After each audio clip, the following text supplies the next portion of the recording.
Hey, welcome to first ever deck guide video for Marvel Snap with Ryuk. It's actually the first season that I've hit Infinite within the first week. It's also the first time I've hit Infinite and been under 40,000. Now, I don't play, once I hit Infinite, this is why I don't like to hit Infinite uh, early in the season because then I don't want to say I lose interest in playing, but I lose interest in playing. I don't know.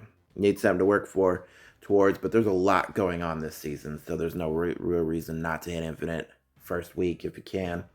Um, but hit Infinite, no Arsham, no Darkhawk, straight just Gwenpool decks. So let's get into it.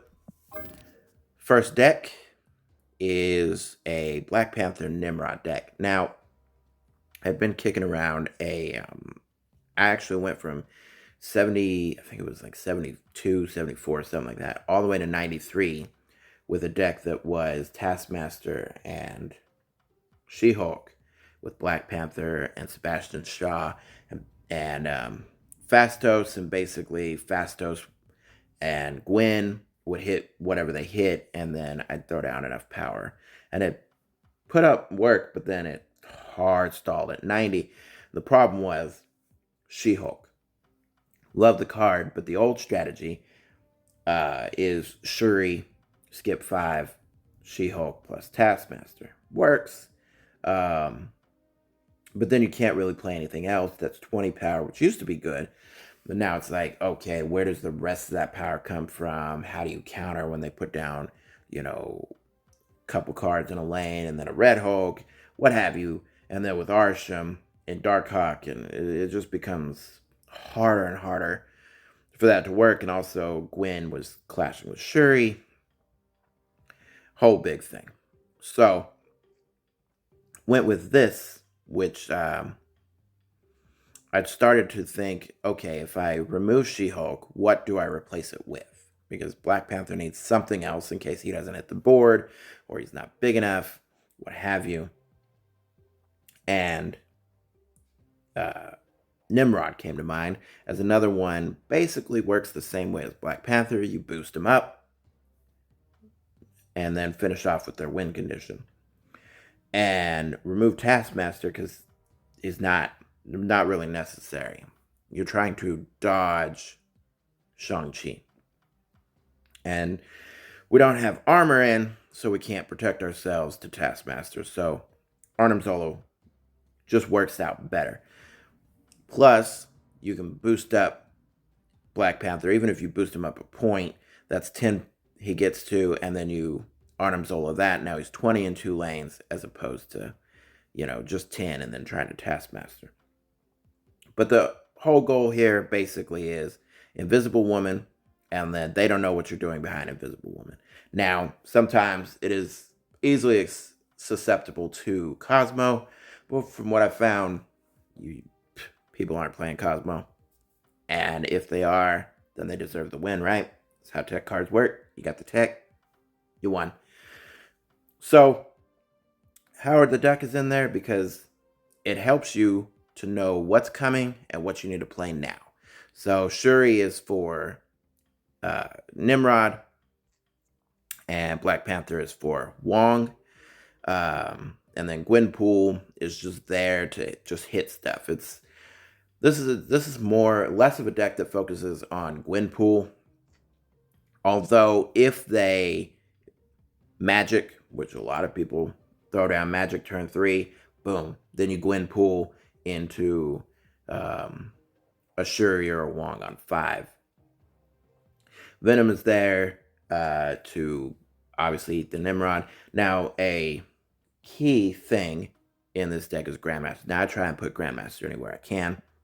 He's great for hitting Okoye or Nakia or what have you. And the reason we went Nakia over Fastos is the energy reduction is not needed. You're playing on curve. There's no even if you get a point off of, say, Arnim Zola, you're not throwing down anything with Arnim Zola last turn anyways. So it does not, it just doesn't matter. Nakia, though, guaranteed to hit everything in your hand. So if you get Black Panther or Nimrod turn 1, 2, what have you, they're far more likely to get hit with the boosted power with Nakia versus Phastos. But one good interaction is if you Nimrod left or right, then you can Venom the Nimrod and then Grandmaster the Venom into the Nimrod in the center, and you'll have double Nimrods on the outside. Plus the Venom will be huge in the center. So it looks like Invisible Woman left or right, then whatever, Nakia or whatever. Then you Shuri behind Invisible Woman, Nimrod behind Invisible Woman, and then, well, it has to be without Invisible Woman. I forgot. So it's Shuri, Nimrod, Venom, Grandmaster. And you play both Venom and Grandmaster on the last turn together. It's a good alternative to the Arnim Zola. Next, we have a deck that is Surfer. Obviously, Gwen was going to be good in Surfer. I like the typical way people play Surfer. I don't like, as much as I like negative power, putting negative power on your opponent's cards, play a ton of High Evo. I don't enjoy Toxic Surfer, or just some of the general Surfers. So I always try and make more interesting Surfer lists. However, this is pretty much a standard basic Sebastian Shaw and Brood. I don't do Absorbing Man. Don't really care for the card. But Phastos, perfect in this deck. One of the things I love is that, let's say Surfer gets taken out or whatever, you still have so many ways to win a lane. Wolfsbane's going to cap off a lane at 7 minimum. Sage is going to put up numbers. Ironheart's going to put up numbers. Now, if you Magic on 3, Phastos on 4, what you want to do, then you want a Sarah on 5, then you Mystique the Sarah on 6. That lets you empty your hand on 7. Whatever you haven't played, you can empty. So you can Mystique plus Gwenpool on 6, and then dump everything that's been boosted. Makari would work in this deck probably instead of Wolfsbane, or probably be the one to take out. But I just, as much as I love 3-cost, Surfer's one of my favorites. Wasn't feeling Makari, didn't even pick her up. So Makari is a good card to pair with Gwenpool, but you won't see her in any of these decks. Moving on. Favorite color is not silver. Another Surfer deck, because I love Gambit. As much as I don't love some other combos, the Absorbing Man, Toxic, I love when I just destroy their cards. I'll throw out a Gambit and just pray when they have 12 cards down that it hits the right one. I don't know. Find it fun. So, yeah, pretty much the same thing as the last one. You're going to Sarah on 5, Magic on 6 with Gwenpool, or you can Wong plus Mystique on 6, depending on what cards are in your hand and what Phastos has done to reduce costs and whatnot. If you Dakin on top of Wong, then obviously more shards to throw out, and that helps you to not run out of cards so much. So you can empty your hand, and if you've got Wong or Wong Mystique, fill it back up with Dakin, and then obviously Dakin's going to grow huge. Um, moving on is a mill deck. Now, problem with that mill struggles with a lot of the times is power. And even though you have Mockingbird and Sasquatch, which you get for free, and then you're taking their cards, it can still struggle on power, especially since sometimes Cersei clashes with what I try and do in this deck, which is Mysterio and Hitmonkey on 5. That way you get Sasquatch um, for almost free, plus Mockingbird on 6. But you can Gwen on 4, and then if you happen to hit the Mysterio and the Hitmonkey, you go that route. If you hit, say, Cersei, you can go that route, what have you. And Grandmaster, again, just good fun to hit 2 White Widows, 2 Cables, 2 Yondus, etc. Three's Company is it wasn't the strongest deck I went with, but it's an old favorite of mine. Obviously updated with Fastos and Athena and now Gwenpool. Basically get 3 power on all your cards, and then you just boost up things like Bishop, Angel, Athena, Iron Man, whatever.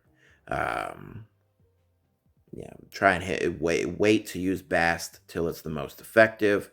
I had Shang-Chi and Enchantress in this deck. I feel like it could have been maybe a bit more, I don't know. It needs the tech cards, but also because it has the tech cards, then you're lacking some, like, it's not a bounce deck, it's more of a